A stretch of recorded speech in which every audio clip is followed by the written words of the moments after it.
This is Jamie Drummond for Good Food Revolution. I'm here with wine writer extraordinaire Tim White, all the way from Australia.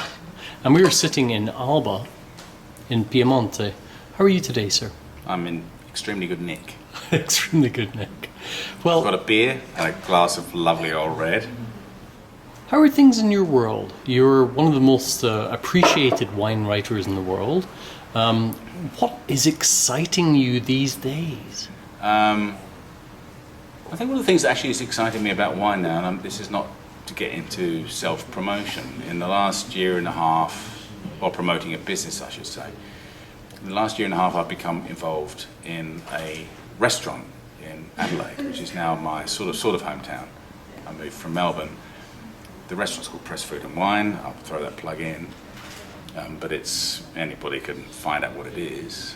Now, the thing that excites me about wine now is not so much the actual, well, the variety of wine which is on offer around the world, and in my own neck of the woods in Australia, the diversity and range and quality of the wine has never been more diverse and has never been of a higher quality. But what excites me is the fact that the people that come to eat at our restaurant and other restaurants that I go to are more open than they ever were to new wine taste experiences, and provided that the wines are presented to those to them in an agreeable, non-poncy-tossy sort of way, I'm quite happy to sort of uptake and receive advice and go down a little path. Now, I think that's a very, very exciting thing about wine. Now, we're in Alba, in Piemonte.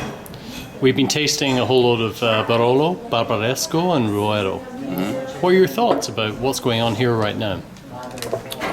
It's a bit hard for me to offer any sort of great wisdom on the matter. I mean, it's the first time I've been in this part of the world since 2006.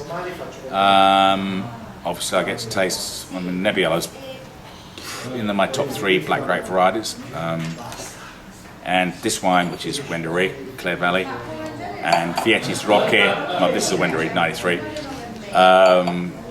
Vietis Roque is a wine that's very, very close to my heart. If I had a pallet of 1996 Roque, I'd drink it to the day I die, which might not be too far away, the way that I drink. But so I do follow and love Nebbiolo as a grape variety. I have to say I'm a little bit disappointed with some of the wines I've tasted over the past few days. The top wines have been really quite delightful and true to type, but there's just a lot of really shoddy winemaking, bad oak use,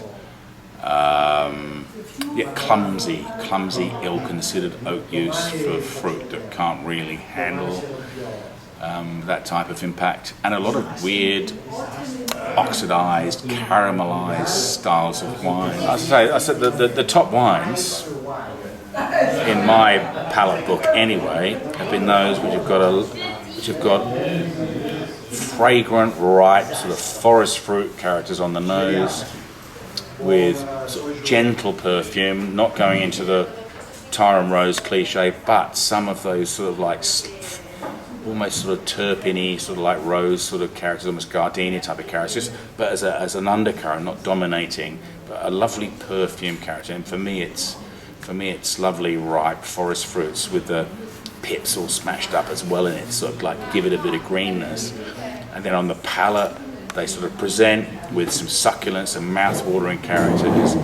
Then you get that sort of helix or the double helix of tannin and acid just like rolling through with this nice sort of mid-core of those forest berries, and it finishes fresh, dry, firm. Tannins melt at the back of the palate. They drop away like this. There's almost like a sort of a really sort of fine wet clay character to the tannin, but there should be this sort of nice edgy sweet core of fruit running through it. But the ones that don't work just end up green and bitter and just buggered, basically. I was looking for a soundbite there, but that went on into a whole diatribe. But I'm perfectly happy with that, Tim. What does good food mean to you? Oh, crikey. Well, good food isn't just food. I think that's the most simple. It's a bit like good wine or great wine. Actually, when people talk about it, it's like you can have a great glass of wine on the table, but if you're not sitting around enjoying it with people and getting involved and having a bit of a chuckle about stuff, life in general, then it's probably missing the point. And the same is true with food. I mean, food can be at any level, but unless you're actually in an environment where that enjoyment is shared, and moreover, the concentration, or rather, there isn't absolute concentration on the food, but it's also the engagement with the people that are around you and enjoying the experiences of the environment in which you're in, then it's really quite pointless. So, good food is about good people in a good environment. So I don't think and good food can't be separated from those other components. I'm certainly with you on that.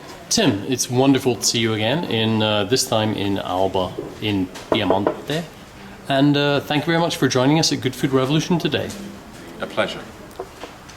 And a pleasure talking to you, Jamie.